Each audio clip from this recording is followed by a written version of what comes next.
Hello, everyone, and welcome to another episode of Agave Talk, your number one source for everything agave.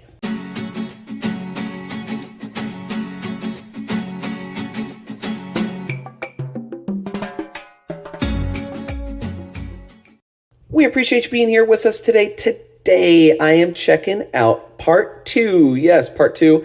If you do follow the channel, first and foremost, please, thank you for being here with us on a weekly basis. Every Sunday morning, 10 a.m., we release a new video, right? And if you do follow the channel, you'll know that we just broke the brand Insólito. Yes, Insólito Tequila. Last Sunday, I released the Blanco. This is part two, the Reposado. And next week is part three, the Añejo, finishing up, okay? So I'm not going to go too much into the brand. I really did that in a Blanco video. Go check that out. Insolito is a celebrity tequila. If you do listen to country music, the band Midway has their hand in this. So this is their tequila, all right? And yeah, I'm curious to check out the Reposado. You do know, if you do follow the channel, Reposados are my least favorite.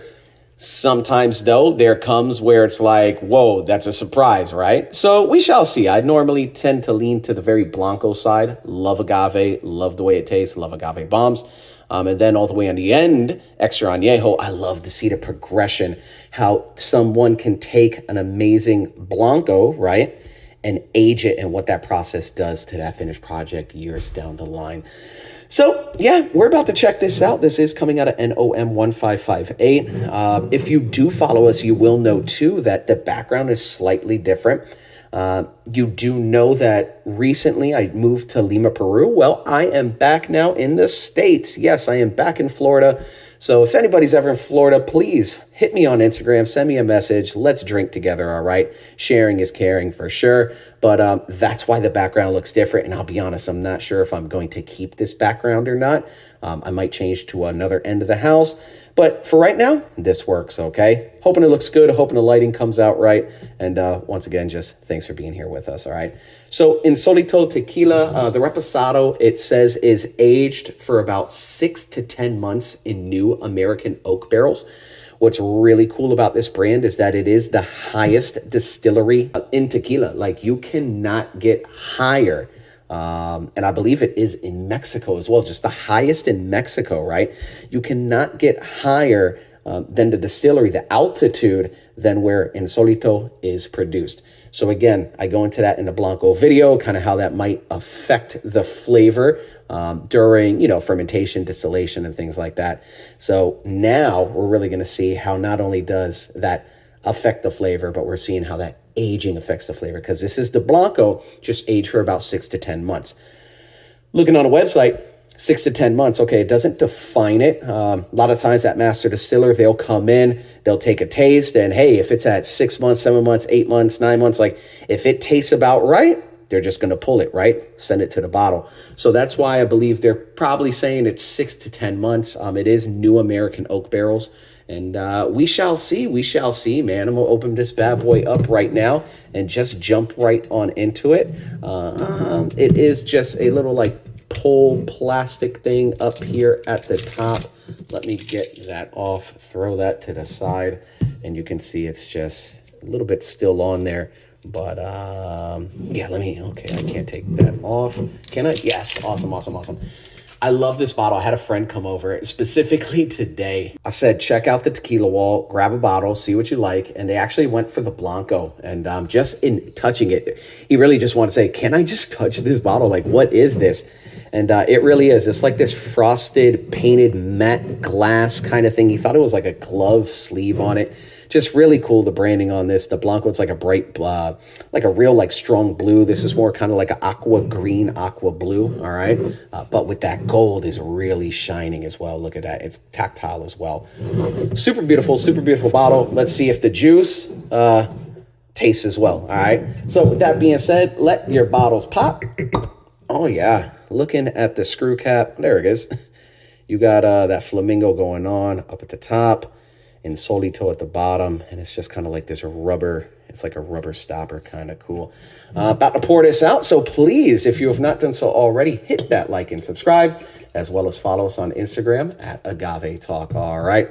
Appreciate all of you being here with us, just being on that journey with us. If you have followed us from the States to Peru, back to the States, you are appreciated. And again, just getting used to my new studio. If you did just see kind of a weird cut there, I actually hit the camera with my chest, and I had to readjust and shift the camera back. All right. So behind the scenes things, we keep it honest with you guys here. All right. So anyways, cheers, salud. Taking a look here at the legs and tears. There we go. Not really a lot going on there.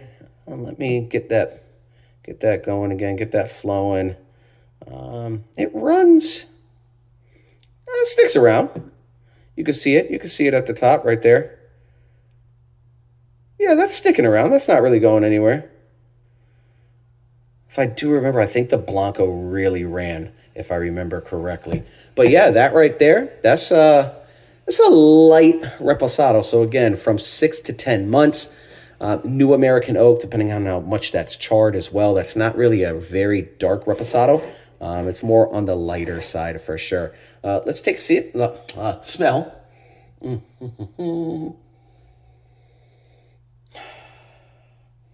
Okay, so it's smelling, I should say, like the Blanco.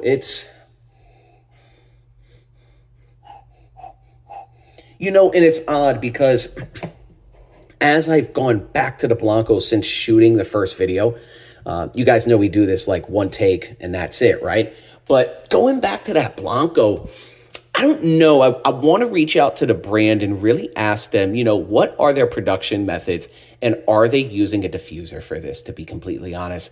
Because, even with the Blanco, as the bottle's kind of opening up, it has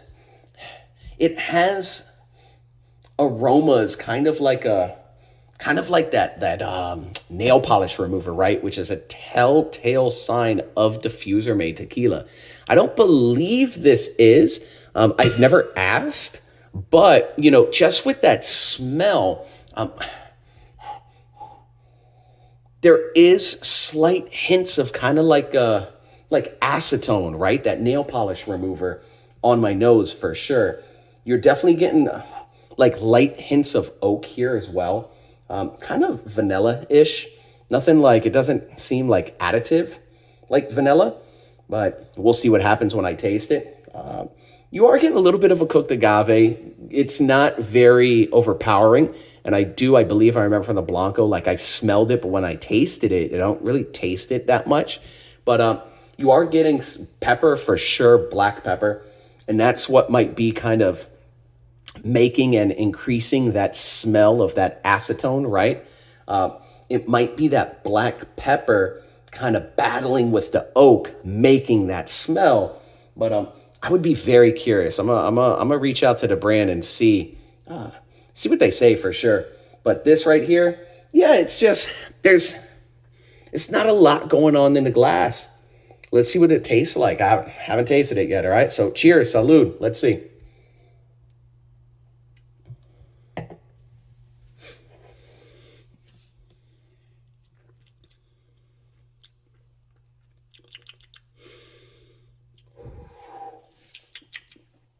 Okay. So exactly what I was smelling. It is what I'm tasting. It's just such a light. And I do remember the Blanco. It was just so light in flavor. It's like it came and went, right? So I am getting a lot of black pepper for sure. White pepper even as well. It's very forward in pepper. You are getting some of that light oak. But agave...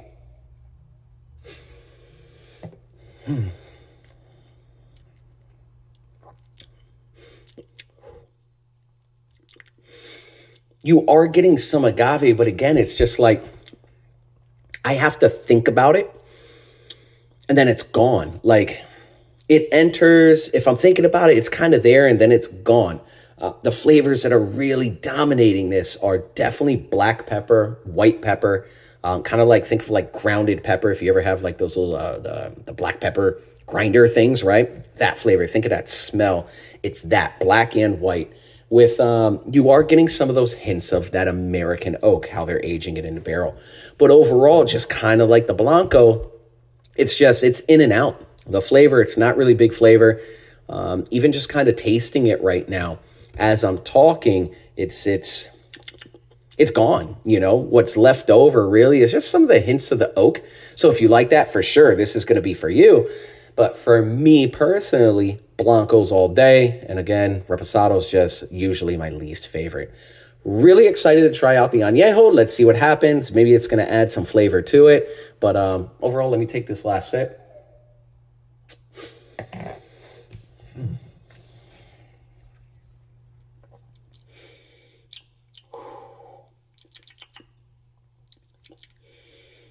Yeah, it's just spicy, like a spicy oak. It's not like burning going down. There's no alcohol. There's no ethanol, right? Even too, kind of that acetone nail polish remover smell. You're not getting a huge chunk of that on the taste. It's still there slightly, but I think, and I'm going to lean more towards, it's kind of more of that white pepper kind of taste mixing with the oak. So yeah, I don't know, that's kind of what I'm going for. Again, just, I really enjoy when I get flavors of agave. They're in your face, they stick around. And, this, even though it has some flavor as it enters, okay, great. It's gone. And I believe I remember that was with the Blanco as well. So we're going to check it out and, see the añejo next week. And then what I'm going to do when I have the añejo is I'm actually going to do a full lineup and just kind of do that vertical flight. Blanco, Reposado, añejo, all right? So, hey, join us for that, please, all right? If you have not done so already, hit that like and subscribe, as well as follow us on Instagram at Agave Talk. We appreciate you being here with us, and take care, everybody.